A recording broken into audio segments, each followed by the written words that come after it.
The worst people on earth assembled for CPAC 2023, and I gotta tell you, it was the most deranged, pathetic, and low-energy event in front of a tiny crowd that I've ever seen.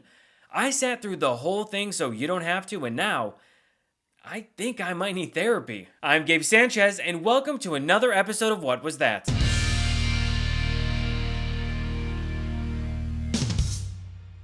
This year's CPAC took place in Maryland at the beautiful Gaylord. Considering how much Republicans hate the LGBTQ community, I'm surprised they had CPAC at a place with the word gay in the name, though it also does have Lord in the name. Or maybe it makes perfect sense because CPAC's chairman Matt Schlapp is a male crotch-grabbing creep. Strategist says that in the weeks before the election, Schlapp groped and fondled his groin during a car ride back from two area bars in Atlanta. Either way, may I present to you SchlappPAC 2023, the conference that never asked for consent to exist. And according to Matt Schlapp, Jim Jordan might just be the most powerful man in Washington, D.C.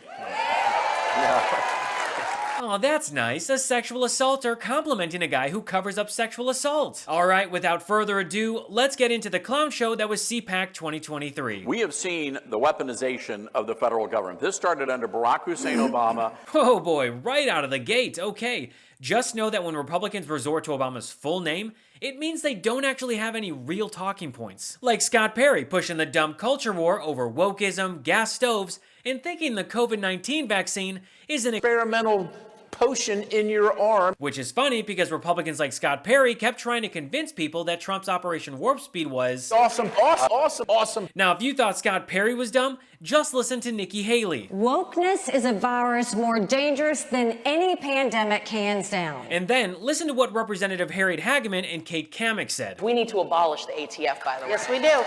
And Candace Owens. We have the Department of Education, which, by the way, should be abolished. And Matt Gaetz. Defund and get rid of, abolish the FBI, CDC, ATF, DOJ, every last one of them, if they do not come to heel. The Republican Party's only solution is to abolish everything that they don't like, whether it's regulations or any agencies that are investigating them. Anyway, Senator John Kennedy made an appearance at CPAC to give a very weird speech. Now, who's responsible for this unwarranted attack on my person? Oops, my bad. Got Kennedy mixed up with Foghorn Leghorn. Americans do not deserve to be governed by deeply weird, narcissistically woke people who hate George Washington, Thomas Jefferson, Abraham Lincoln, Dr. Zeus, and Mr. Potato Head. And all I can say is, at least Kennedy let us know his thoughts on kale. By the way, to me,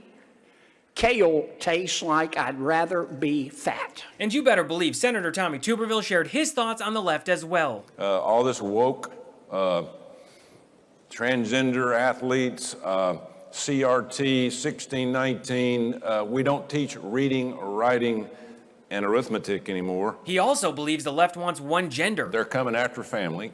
They want to divide family.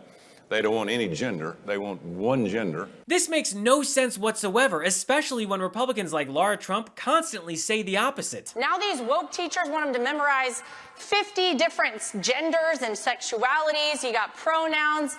It's too much for kids to handle. No child should be learning about anything sexual from a teacher, period. You know who could actually benefit from sex ed? Failed actor Michael Knowles. There can be no middle way in dealing with transgenderism. It is all or nothing.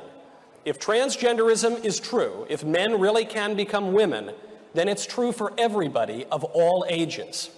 If transgenderism is false, as it is, if men really can't become women, as they cannot, then it's false for everybody too. And if it's false, then we should not indulge it, especially since that indulgence requires taking away the rights and customs of so many people.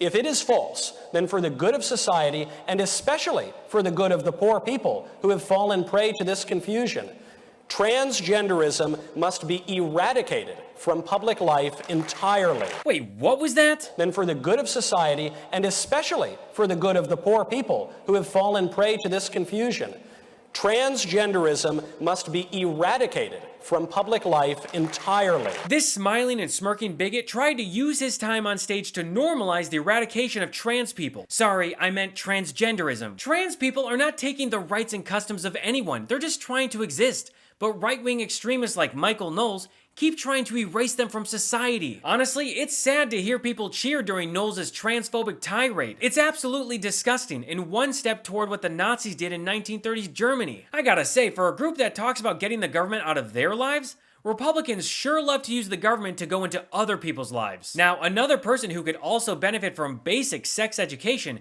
is two-time adulterer Marjorie Taylor Greene. There are boys that are having their penises turned inside out.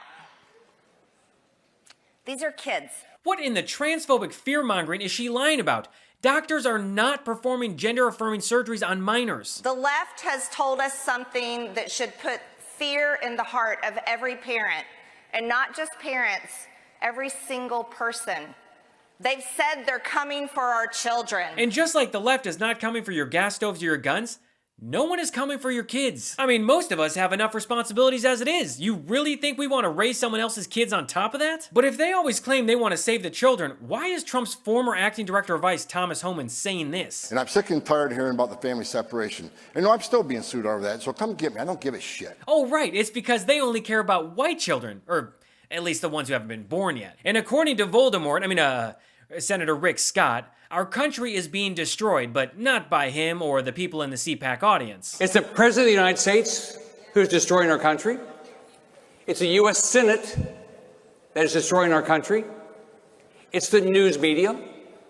It's the Democrat Party, academia, Hollywood, Wall Street, and many of our big corporations that are absolutely destroying the country we love. Quick side note, did you know Representative Ronnie Jackson moonlights as an auctioneer at CPAC? I'll be real quick and turn it over to Dr. Malone. I just want to say, like, the web of misinformation and the deceit that they've been sowing for a long time, it's unraveling right now before our eyes. I do agree with you that one of the people that are one of the entities that's probably going to get us out of this in the long run is going to be the press. Sold to the MAGA cultists in the back of the room. And you know what else I didn't know? Ben Carson was at CPAC. Then again, neither did he. They tried to play him off for several minutes. Find a World War II veteran and ask them what was going through their head and D-Day when they are on the shores of Normandy and all of those people were being shot and they stepped over those dead bodies. And Mike Lindell went so long during his speech that they were sending him messages on the screens in front of the stage.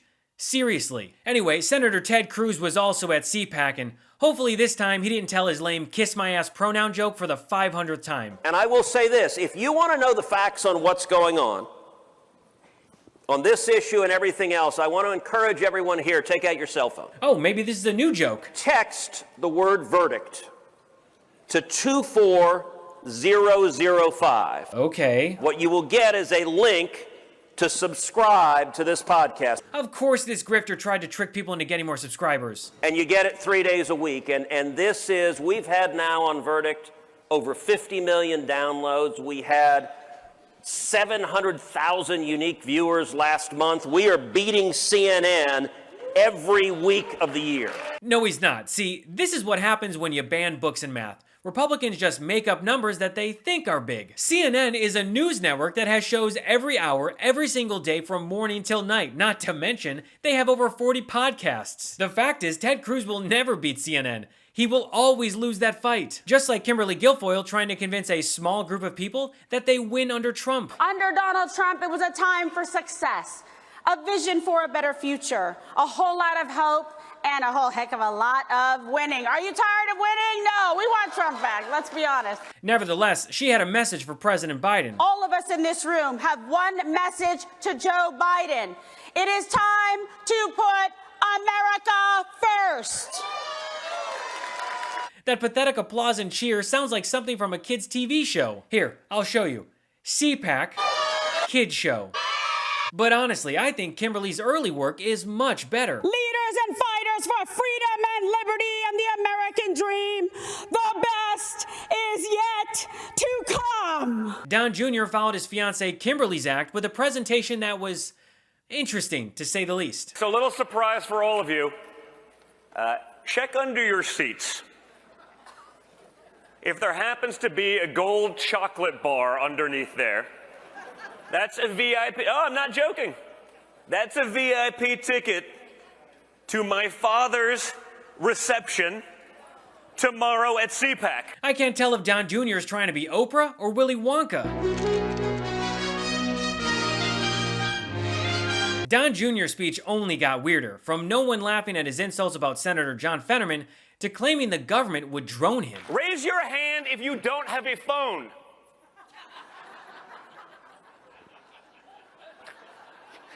Well, I got to keep my phone away because I know, like, I'm on every FBI list imaginable, so I just got to keep it away because, like, they're going to drone me one day. Like, I can say with 100% certainty that no one cares enough about Don Jr. to do that. And speaking of people that no one cares about, loser Carrie Lake claimed that some powerful people back east sent someone to her home to bribe her to get out of politics. And when I said no to this person, they didn't take no for an answer. They said, well, what will it take? What is your price? How do we keep you out? Name your price. This really happened this week. And then, after an outfit change, she went back on stage to give another speech. I'm not sure if Carrie Lake's camera filter is affecting her vision, but this is what she thinks of Steve Bannon. Steve Bannon is somewhere in the crowd. Where's that patriot? There he is. I love that man. He's a modern-day George Washington.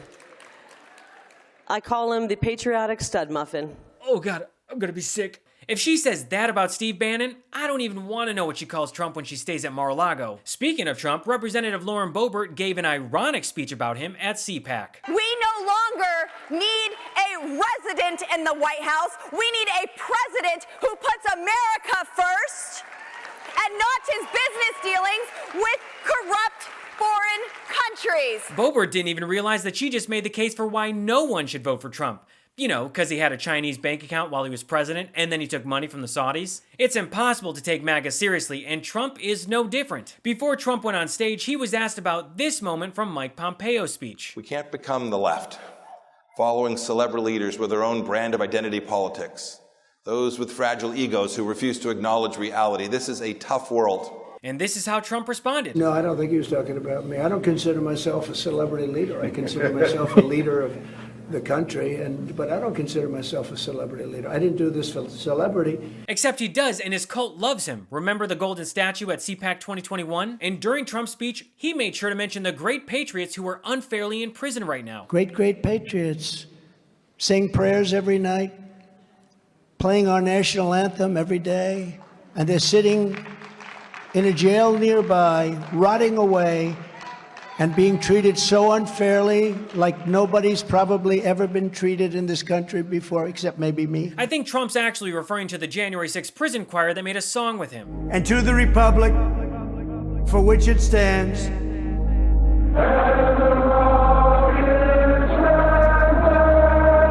that creepy song has given me nightmares. We don't have free press. We don't have free anything. In 2016, I declared, I am your voice. Today I add, I am your warrior, I am your justice, and for those who have been wronged and betrayed, I am your retribution, I am your retribution. Warrior? Trump is a draft-dodging coward who used bone spurs to avoid going to war. Also, retribution sounds like something a dictator seeking revenge would say. And for a guy who constantly complains about other people talking about his affair with Stormy Daniels, he never shuts up about it. And the Department of Injustice to bring charges against me for now ancient no affair story of Stormy Horseface Daniels. No attraction. No affair. I call it no affair. Honestly, I have no idea what he's talking about in this part of his speech. We will support baby boomers, and we will support baby bonuses for a new baby boom. How does that sound? That sounds pretty. I want a baby boom. Oh, you men are so lucky out there. You're so lucky. You are so lucky, men. Baby bonus, baby boomers, what? Trump also went on some weird tangent about Silence of the Lambs. To use a strong couple of words, insane asylum. Insane asylum, that's where...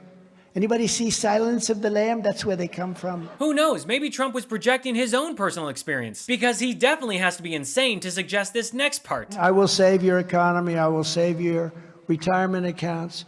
and I will save your jobs. We had the greatest job history of any president ever. Trump's revisionist tales pretty much sums up his nearly 2-hour speech. Guys, and even though I won the second election, okay, I won it by a lot. You know, when they say Biden won, the smart people know that, didn't they? And just know that what I've shown you isn't even everything from the 3 days and 30+ hours of CPAC footage that I went through. And trust me when I say that there are plenty more crazy, deranged, and idiotic moments from Republicans at CPAC 2023. But hopefully, this gives you an idea of what their blueprint is until the 2024 election. Just a bunch of bigotry, lies, and fake outrage. So while Republicans are whining about gas stoves and wokeism, Democrats are actually focused on helping the American people and strengthening our democracy. And after watching CPAC 2023, I think we all can agree that the Republican Party is deeply weird. Well, thanks so much for watching another episode of What Was That? If you'd like to get access to exclusive bonus content on more news and current events, make sure to join my Patreon at whatwasthatshow.com. That's whatwasthatshow.com. So until next episode, I'm Gabe Sanchez, and this has been What Was That?